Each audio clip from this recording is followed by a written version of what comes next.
everyone. This is Sun Qing with China Xinhua News Agency. Today, I'm reporting from the Longqi Technology Park, which is located in the Nanchang city in Jiangxi province.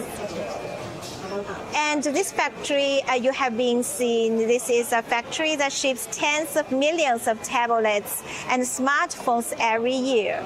And the kind of place where precision, speed, and skill determine every day. And standing right here on this production line are two robots, not the kind you might have been seen before. These are humanoid robots built by AGI Bolt, one of China's leading robotics companies. And this is the Genie G2, and today it's working alongside the human operators on this very line. And what does this matter right now? 2026 is being called a very important year for humanoid robots in industrial setting. And Tesla has deployed its Optimus robots, its own factory. And here in China, the race to get humanoid robots into real production line is accelerating.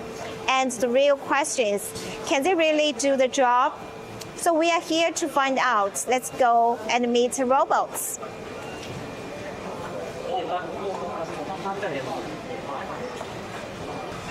Okay, let me ask him some questions. The first one, what are you doing here? Hi, yes, of course. I am currently performing the MIT test station pick-and-place operation. I am picking up tablets from the incoming conveyor, placing them precisely into the test fixture, and then sorting finished units or NG units back onto the output lanes. Okay, so how long have you been working on this assembling line? After several months of training and commissioning, I officially went live on this production line. I work alongside my human colleagues every day. They help me, and I help them. Okay, so how is the accuracy? My cycle time and precision meet production requirements. The defect rate from handling is very low. Okay, thank you very much.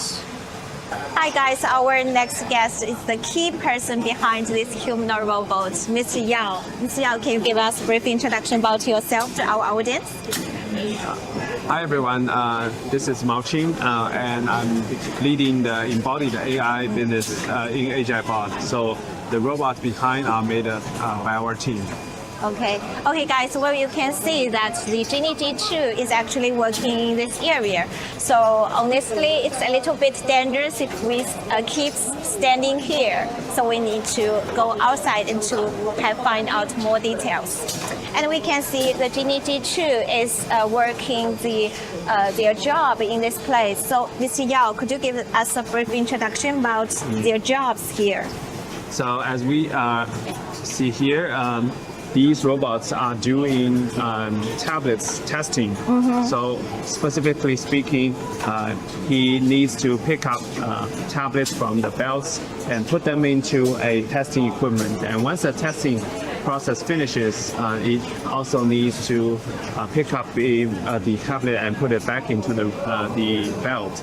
And if there's something malfunction, say some failure tablets, then he also needs to recognize and place it into that window. Okay. So workers can later take them out. Yeah.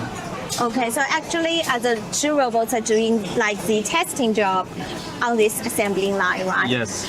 Okay, so if we are talking about the efficiency of all those robots, how we evaluate this? Yeah, there is a key indicator called a unit per hour, UPH, to quantify the efficiency of the overall process.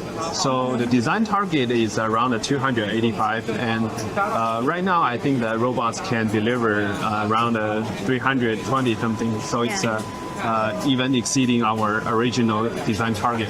Okay, that's cool. And if we are looking at the whole factory, we can see the humanoid robots actually working with the humans here. So how they cooperate with all the workers here? Okay, so they are working at different workstations in a whole product line. So humans are these robots are upstreams and also downstream users.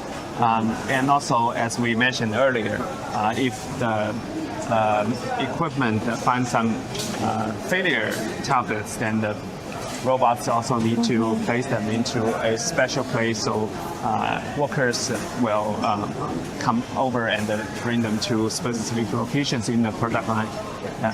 Okay, and we know that the robots have been coming to this factory since the middle of March, Yes. about 1 month ago. So how their performance? Yeah, so we actually entered this factory around like 3 months ago. So at the very beginning, the robots are not in this formal production line. They are still in some testing and experimental area. Later, mid last month, they officially got deployed into this formal product line.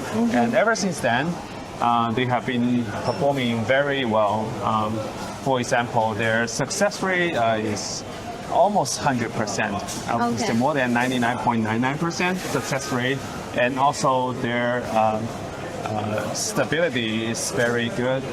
So we have another key indicator called MTBF to indicate how stable the machine is. So now they can every day work continuously for 16 hours. Okay. So that's 2 shifts of workers cycle time. Yeah.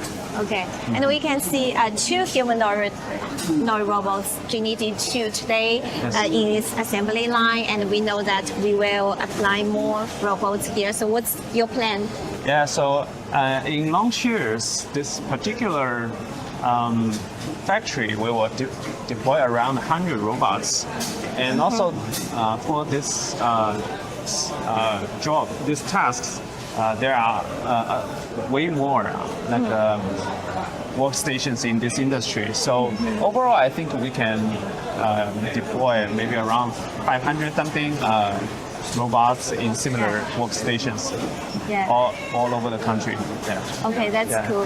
One of the information I have noticed is which can we call the milestone for the applying of these humanoid robots in the industrial scenarios is once we work right in this assembly line, does that mean that we can apply all these steps, the method to other assembly line in other industrial scenarios?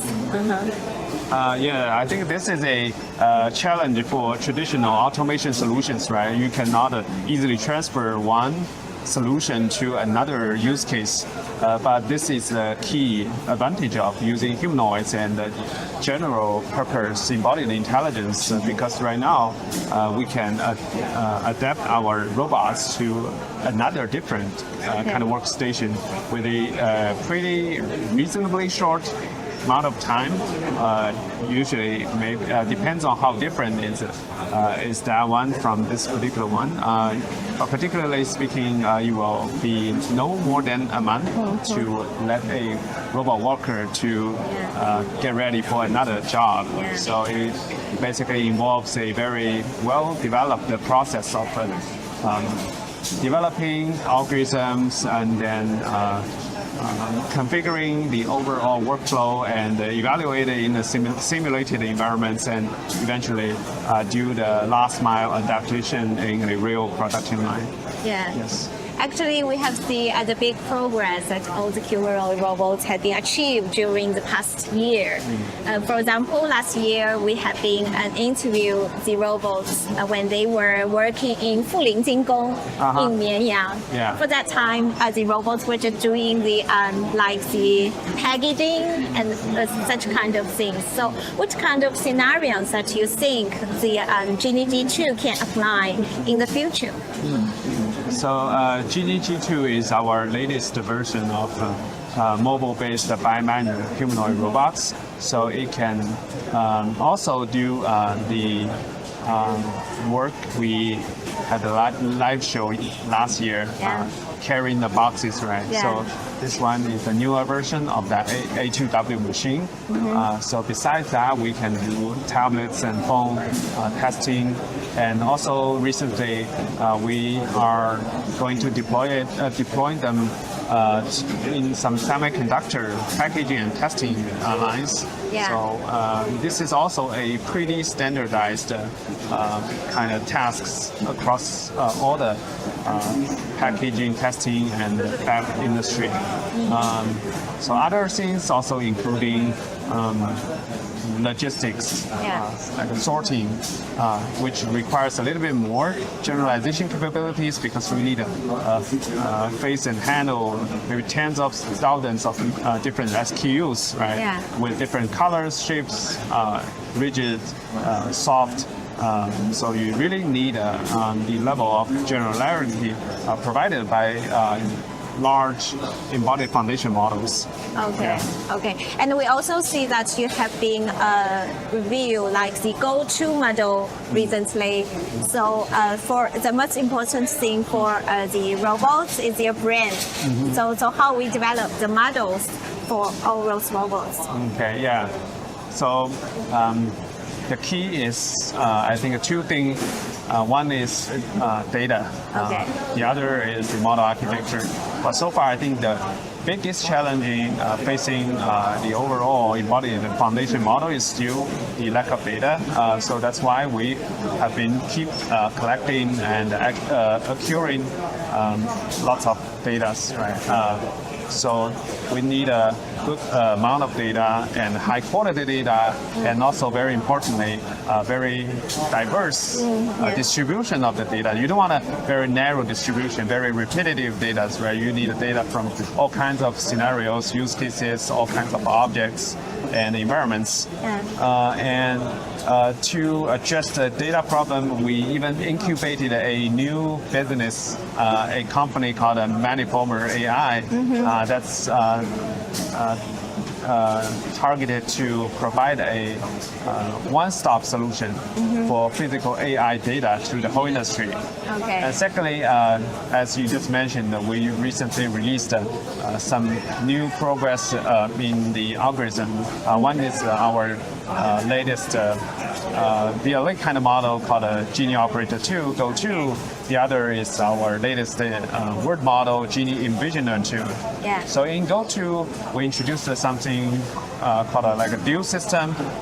For the slow system, it will generate some kind of discrete but of course trajectory, and the fast system will take that as the input and combine it with some real-time sensor input to generate a more stable and more controllable motion trajectories.